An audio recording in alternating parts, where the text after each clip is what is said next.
अब देखो मुझे इंटरेस्ट भी पे करना है, मुझे टैक्स भी पे करना है, प्रेफरेंस डिविडेंड भी पे करना पड़ेगा ही पड़ेगा अगर प्रॉफिट है आपके पास तो। बट सिर्फ इक्विटी शेयर होल्डर्स एक ऐसे फंड्स रेज करते हैं जहां पे रिटर्न जो है वो गारंटेड नहीं होता।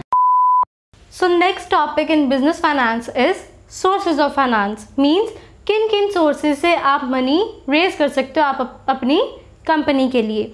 सो इन सोर्सेज को मैंने 2 पार्ट्स में डिवाइड किया for your convenience, that is security financing and internal financing. Security financing mean किन सिक्योरिटीज़ को इशू करके मार्केट में आप मनी रेज कर सकते हो, एंड इंटरनल फाइनेंसिंग इज कि आप विद इन द बिजनेस कैसे पैसे बचा के उसको फर्दर इन्वेस्ट कर सकते हो। पहले पढ़ते हैं सिक्योरिटी फाइनेंसिंग। सिक्योरिटी फाइनेंसिंग में आप 2 तरह के सिक्योरिटीज इशू कर सकते हो। First one is ownership securities and second is creditorship securities. Ownership securities मतलब वो सिक्योरिटीज जिसको इशू करने से you will have your owners, मतलब आपके share holders. So ownership securities में you will issue your shares. 2 तरह के शेयर्स हम इशू कर सकते हैं, that are equity shares and preference shares. Preference shares क्या होते हैं? Which have preference over equity shares. अब क्या प्रेफरेंस दी जाती है इनको? In case of dividend as well. जब डिविडेंड पे करना है तो भी पहले प्रेफरेंस शेयर्स को पे करोगे, फिर इक्विटी शेयर्स को पे करोगे। And in case of repayment of capital as well, that means अगर वाइंडिंग अप टाइम पे आपके पास कुछ प्रेफरेंस शेयर्स रहते हैं रिडीम करने वाले, तो पहले आप उनको पेमेंट करोगे, उसके बाद इक्विटी शेयर होल्डर्स को जो है वो पेमेंट की जाएगी। अब इक्विटी शेयर होल्डर्स क्या होते हैं? They are your real owners. Real owners कैसे? बिकॉज ये आपकी रिस्क बेयरिंग कैपिटल होती है। इसका मतलब क्या है? जब भी आप प्रॉफिट अर्न करते हो, जिसको हम बोलते हैं EBIT। EBIT का मतलब क्या है? Earning before interest and taxes. Interest और टैक्स डिडक्ट करने से पहले मुझे जो अर्निंग्स आई है, मेरा नेट प्रॉफिट आया, इसमें से सबसे पहले हम पेमेंट करते हैं इंटरेस्ट की, इंटरेस्ट ऑन डिवेंचर्स। ये आता है मेरा EBT, अर्निंग बिफोर टैक्स। इसमें से हम पेमेंट करते हैं टैक्स की, ये आ गया EAT, अर्निंग आफ्टर टैक्स। इसमें से आपका प्रेफरेंस डिविडेंड पे ऑफ होता है, और उसके बाद जो पैसे बचते हैं that are earnings available for equity share holder.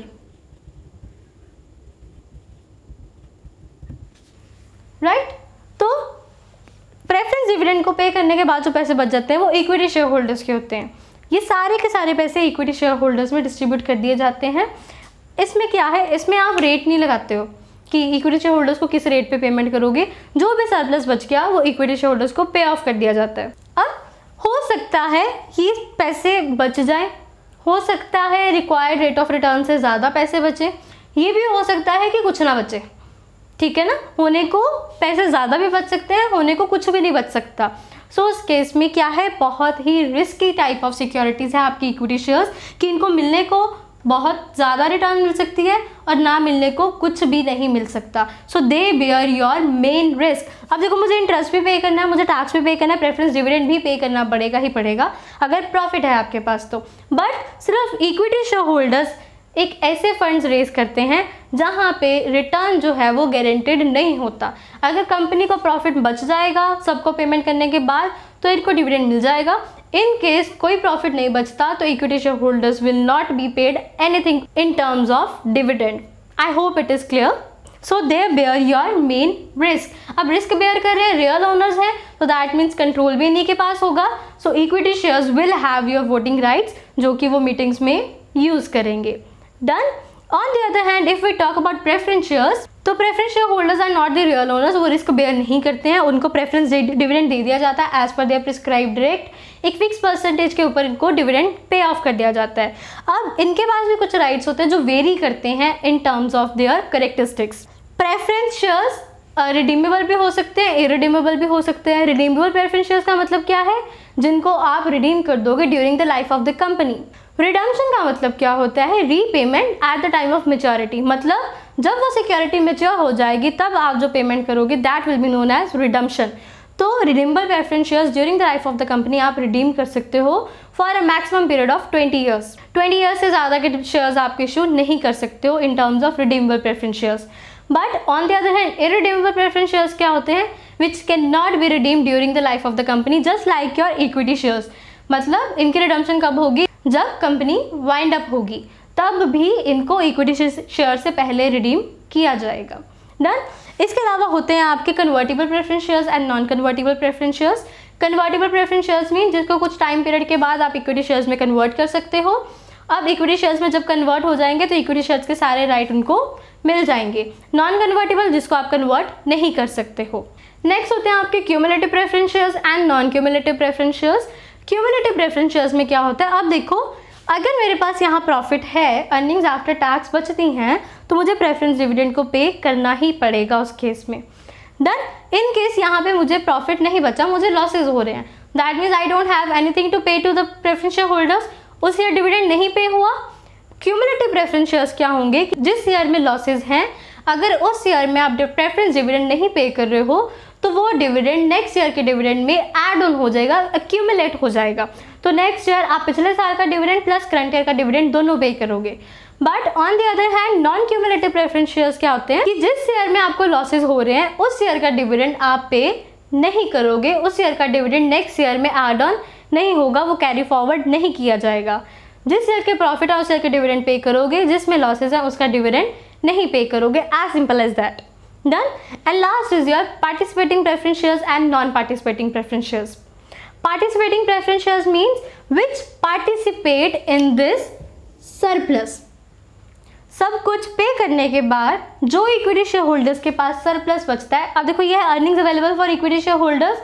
Let's say मैं इक्विटी शेयर होल्डर्स को 10 पर शेयर के बेसिस पे पे कर रही हूँ। डन। और मेरे पास 100 इक्विटी शेयर्स हैं और मेरे पास अर्निंग्स अवेलेबल हैं 1200। मुझे 100 इक्विटी शेयर्स को 10 पर शेयर के बेसिस पे करना, दैट मीन्स मुझे 1000 पे करना है। इस 1200 में से मैंने 1000 डिडक्ट कर दिया, मेरे पास सरप्लस कितना बच गया, 200 का। ये सरप्लस जाता है आपके इक्विटी शेयर होल्डर्स के पास। अगर पार्टिसिपेटिंग प्रेफरेंस शेयर्स हैं तो वो इस 200 के सरप्लस में इक्विटी शेयर होल्डर्स के साथ साथ पार्टिसिपेंट बन जाएंगे। अगर नॉन पार्टिसिपेटिंग प्रेफरेंस शेयर्स हैं तो उनको सिर्फ ये फिक्स रेट ऑफ डिविडेंड मिलेगा, इस सरप्लस पे उनका कोई राइट नहीं रहेगा। I hope it is clear. These are the types of preference share. Done. Now let's move on to the creditorship securities. अब ownership securities क्या आती है, जिसको इशू करने से you will have your owners. उसी तरह creditorship securities क्या है, जिसको इशू करने से आपके creditors बन जाएंगे, राइट। इसमें आ जाते हैं आपके debentures and bonds. Debentures क्या होते हैं, it is a document that acknowledges debt. Debt मतलब कर्जा। तो ये वो सिक्योरिटीज़ हैं जो कंपनी के डेट को रिप्रेजेंट करती हैं, कंपनी के कर्जे को रिप्रेजेंट करती हैं। क्या डेट है कि आपको रेगुलर इंटरवल पे इंटरेस्ट पे करना पड़ेगा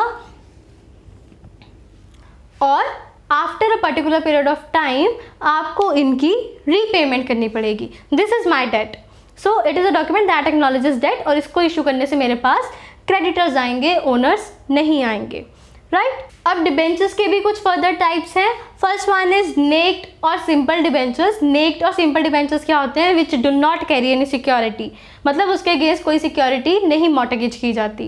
एंड मॉर्टगेज डिबेंचर्स क्या होते हैं, जिसके लिए कोई सिक्योरिटी मॉर्टगेज की गई है। नेक्स्ट आ जाते हैं आपके बेयरर और रजिस्टर्ड डिबेंचर्स। बेयरर डिबेंचर्स क्या होते हैं, दैट मीन जिसके पास वो सर्टिफिकेट है डिबेंचर्स का, जिसके पास वो डॉक्यूमेंट्स हैं, वो डिबेंचर्स उसी पर्सन के हैं। और on the other hand registered debentures क्या होते हैं, जिनको रजिस्टर किया जाता है with the name of the debenture holder. उस पेज पे, उस डॉक्यूमेंट पे उस डिबेंचर होल्डर का नाम लिखा होता है। अगर आप वो डिबेंचर सेल और परचेज करते हो तो उस डॉक्यूमेंट पे डिबेंचर होल्डर का नेम भी चेंज किया जाता है। Done. There comes redeemable and irredeemable debentures. Redeemable debentures mean during the life of the company आप उनको रीपे कर दोगे, एंड इररिडीमेबल मीन्स जो कि at the time of winding up redeem किए जाएंगे। And last category is convertible and non convertible. जिस तरह कन्वर्टिबल और नॉन कन्वर्टिबल प्रेफरेंस शेयर्स थे, उसी तरह convertible and non convertible debentures रहेंगे। कन्वर्टिबल डिबेंचर्स जिसको after a particular period of time आप शेयर्स में, इक्विटी शेयर्स में कन्वर्ट कर सकते हो, and non convertible which can not be converted into equity shares during the life span. Done. So these are the type of debentures you can issue. Debentures में क्या होता है, कोई रिस्क इन्वॉल्व नहीं होता इन्वेस्टर पॉइंट ऑफ व्यू से। क्यों? क्योंकि उनको ये इंटरेस्ट जो है वो मिल ही जाएगा हर केस में। डिबेंचर होल्डर को चाहे कंपनी प्रॉफिट अर्न करे, चाहे कंपनी को लॉसेज हो, इंटरेस्ट पे करना ही पड़ेगा आपको। डन। कंपनी के लिए क्या बेनिफिट है कि डिबेंचर्स है बहुत ही चीप सोर्स ऑफ फाइनेंस। क्यों चीप सोर्स ऑफ फाइनेंस है? बिकॉज यहाँ पे रेट ऑफ इंटरेस्ट जो है वो फिक्स्ड है। अब कंपनी चाहे प्रॉफिट जितना मर्जी कमा ले, उसको सिर्फ एक पर्टिकुलर परसेंटेज डिबेंचर होल्डर को पे करनी है। डन। दूसरी चीज़ क्या है, जो भी आप ये इंटरेस्ट पे करते हो इस पे आपको टैक्स डिडक्शन दी जाती है। It is a deductible expense. हम पहले इंटरेस्ट माइनस करते हैं पेड, उसके बाद टैक्स कैलकुलेट किया जाता है। सो इसमें आपको टैक्स एडवांटेज भी मिल जाता है। So that is why it is a cheap source of finance as compare to your preference shares and equity shares. Done. Equity share is the most expensive source of finance because जितना भी profit earn करोगे सारा का सारा इन्हीं के पास जाता है। ये चीज़ हम बार बार पढ़ेंगे, सो इसको अपने माइंड में रख लो कि डिबेंचर्स जो हैं वो सबसे चीप सोर्स ऑफ फाइनेंस है, जो कि आपकी कॉस्ट ऑफ कैपिटल को रिड्यूस कर देता है। But on the other hand जब हम इक्विटी शेयर्स की बात करते हैं तो इक्विटी शेयर्स जो हैं वो एक्सपेंसिव सोर्स ऑफ फाइनेंस है बिकॉज इसके ऊपर आपको जो है वो अर्निंग्स देनी ही पड़ती हैं। अब देखो रीज़न क्या है इसका, हमने रिस्क और रिटर्न पढ़ा। जितना ज़्यादा रिस्क होगा उतनी ज़्यादा रिटर्न होगी, जितना कम रिस्क होगा उतनी कम रिटर्न होगी। अब यहाँ पे देखो डिबेंचर्स पे कोई रिस्क नहीं है, मुझे इंटरेस्ट मिल ही जाएगा। थोड़ा सा रिस्क है कि कंपनी इंसॉल्वेंट ना हो जाए, अदरवाइज प्रॉफिट और लॉस हो मुझे इंटरेस्ट मिलेगा ही मिलेगा as a debenture holder. So risk बहुत कम है तो रिटर्न भी कम है, फिक्स इंटरेस्ट आपको मिलेगा, कंपनी जितना मर्जी अर्न कर ले आपकी दी हुई मनी से, right. On the other hand जब हम इक्विटी शेयर होल्डर्स की बात करते हैं यहाँ पे रिस्क बहुत ज़्यादा है, मिलने को प्रॉफिट बहुत ज़्यादा मिल सकता है, मिलने को कुछ भी नहीं मिल सकता। सो जितना ज़्यादा रिस्क है उतनी ज़्यादा रिटर्न है आपके पास, कि अगर आपको रिटर्न मिलेगी तो काफ़ी एक्सेस अमाउंट में आपको दिया जाएगा यहाँ पे। Done. Let's move on to the internal financing. Internal financing में क्या करते हो आप, बाहर से मनी रेज नहीं करते हो, आप अपने इंटरनल सोर्सेज से, कंपनी के खुद के पैसों से फंड जो है वो जनरेट करते हो। पहला सोर्स है यहाँ पे रिटेन्ड अर्निंग्स। रिटेन्ड अर्निंग्स का मतलब क्या है यहाँ पे, कि जो भी आपकी अर्निंग्स हुई हैं उसमें से कितने पैसे आपने कंपनी के लिए बचा दिए हैं। दैट मीन्स ये होते हैं आपके अनडिस्ट्रीब्यूटेड प्रॉफिट्स।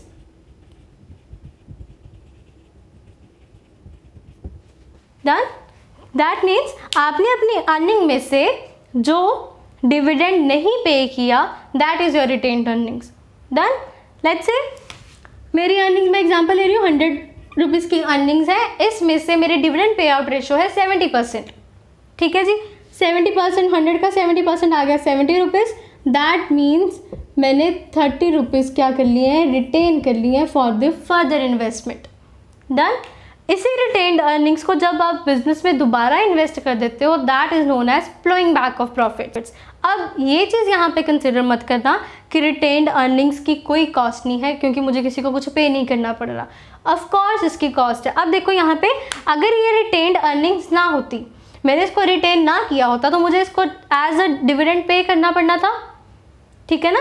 और अगर मैं ये सारे के सारे पैसे डिविडेंड के फॉर्म में डिस्ट्रीब्यूट कर देती तो अगर मुझे फर्दर इन्वेस्टमेंट की ज़रूरत है, यहाँ तो मुझे इक्विटी शेयर्स, प्रेफरेंस शेयर्स या डिबेंचर्स जो है वो इशू करने पड़ने थे, मुझे वो कॉस्ट इंकर करनी पड़नी थी, तो मैंने वो कॉस्ट जो है वो सेव की है। अब देखो मैंने रिटेन्ड अर्निंग्स को अगर चूज़ किया है तो दैट मीन्स मैंने इन ऑप्शंस को सेक्रीफाइस किया, ठीक है। तो इनकी जो कॉस्ट हो जाएगी वो रिटेन्ड अर्निंग्स की अपॉर्चुनिटी कॉस्ट बन जाएगी। So retained earnings is not a cost free source. बहुत इंपॉर्टेंट क्वेश्चन है ये जिस नेट के लिए और आपके फाइनेंशियल मैनेजमेंट में भी, कि retained earnings is not a cost free source. इसकी कॉस्ट है, क्या कॉस्ट है, the cost of equity shares, इसकी अपॉर्चुनिटी कॉस्ट बन जाती है। Next is your depreciation. Depreciation भी एक तरह का इंटरनल सोर्स ऑफ फाइनेंस है। इसमें क्या करते हैं हम लोग, अब देखो हम हर साल डेप्रिसिएशन चार्ज करते हैं। डेप्रिसिएशन क्या है, it is the fall in the value of fix asset due to wear and tear. Fix assets की वैल्यू को हम डिक्रीज कर देते हैं and profit and loss account पे डेबिट साइड पे एज अ चार्ज शो कर देते हैं, जिससे कि आपके प्रॉफिट रिड्यूस कर दिए जाते हैं। बट अगर सोचा जाए तो हम वो डेप्रिसिएशन किसी को पे नहीं कर रहे हैं, it is a non cash expense. आप सिर्फ अपनी बुक्स में एसेट्स की वैल्यू रिड्यूस करते हो, बट ये पैसे किसी को पे नहीं किए जाते हैं। इसको एक्सपेंसेस में भी शो किया जाता है बट पेमेंट कोई नहीं की जाती उस केस में। तो उससे क्या हो जाता है कि अब देखो मैं हर साल एसेट की वैल्यू रिड्यूस करते जा रही हूँ बट मैं पेमेंट नहीं कर रही हूँ और मेरे प्रॉफिट्स भी रिड्यूस हो रहे हैं, तो मेरे पास हर साल वो अमाउंट जो है वो बचता जा रहा है। At the end of the life span of the asset आप क्या कर सकते हो, जो भी आपके पास डेप्रिसिएशन का एक्यूमुलेटेड अमाउंट है आप उसको यूज़ करके एक नया एसेट परचेज कर सकते हो। तो ये भी आपके बिजनेस को फाइनेंस कर सकता है।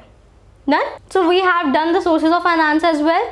Now we are going to move towards the cost of capital. That means we are going to find out the cost of these all sources of finance. Let's start.